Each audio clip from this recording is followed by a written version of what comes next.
bonjour à tous ceux que j'ai pas pu saluer. Et comme Hélène a absolument tout dit en matière de conclusion de manière simple, fluide et brillante, je vais commencer ces quelques mots en plagiant Séguéla. Et alors Alain, on prend le risque d'avoir une délabellisation massive vu le phénomène de bank bashing auquel on a assisté.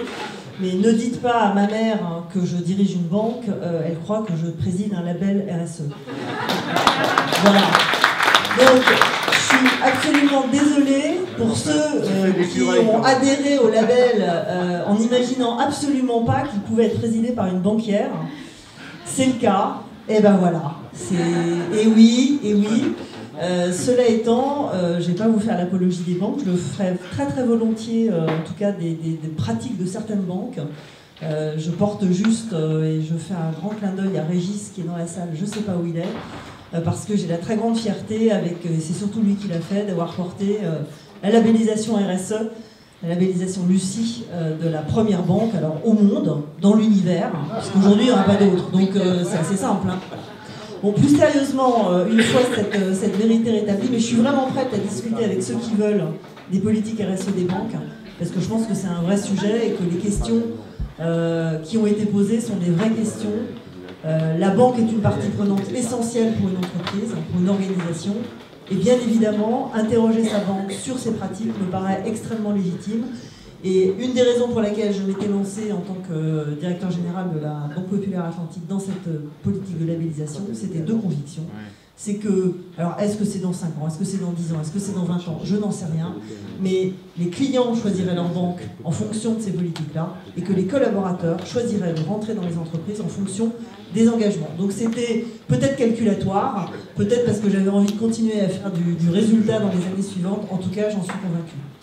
Je vous dirais simplement que je suis, comme Alain, très très heureuse que tous les ans, on soit obligé de trouver un amphi plus grand. Je me souviens d'il y a 3 ans, dans le petit amphi de la BPI, là, c'était tout petit, on se tenait bien chaud.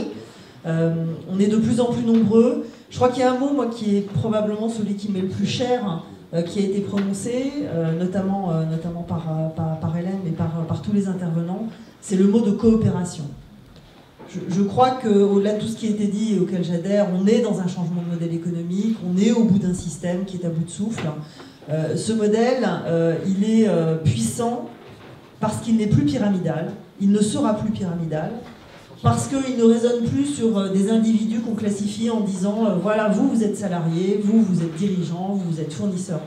On est consommateur, on est salarié, on peut être actionnaire, on est tout ça à la fois. Le modèle de développement économique et de développement social dans lequel on est en train de rentrer, et on y rentrera, soit au forceps, soit volontairement, il est basé sur la reconnaissance que l'individu, il est pluriel, que l'individu, il est complexe, que tout cela est complexe et qu'on ne peut comprendre la façon dont fonctionne le monde qu'en ayant une démarche holistique, une démarche systémique. Et ce qui me paraît fondamental dans les méthodologies, dans les outils que représente la RSE, c'est que c'est une façon d'essayer peut-être de rendre le monde plus simple, de rendre notre futur plus simple. Et c'est tout ce que je nous souhaite, c'est plus de simplicité, parce que c'est ça qui nous rendra plus heureux. Dernière chose, sur la coopération, on voit que la communauté Lucie commence à devenir une très grande et très belle communauté. Comme Bruno, je remercie infiniment les collaborateurs, les Lucioles et les Luciens. Un grand merci à Alan pour l'implication qu'il met dans cette entreprise. Comme on parle des parties prenantes, et c'est une partie prenante qu'on n'a pas beaucoup citée, qu'il ne faut jamais oublier, je remercie aussi les actionnaires de Lucie, dont certains ne sont pas des institutionnels, mais des personnes privées qui croient, qui sont un peu fêlés, mais comme disait le diable, heureux les fêlés, ils laissent passer la lumière. Et donc voilà, c'est une communauté qui grandit, c'est une communauté qui embellit de jour en jour, d'année en année. Et donc c'est un réseau social finalement, la communauté Lucie. Et il faut qu'on fonctionne exactement comme tous les réseaux sociaux, sauf que celui-là, il n'est pas virtuel, il est bien réel. Il est fait, il est en chair et en os, mais il faut qu'on fonctionne sur les sujets de RSE, de responsabilité. J'irais même jusqu'à prononcer le mot d'éthique. Il faut qu'on fonctionne exactement de la même façon que les réseaux sociaux, c'est-à-dire de manière virale.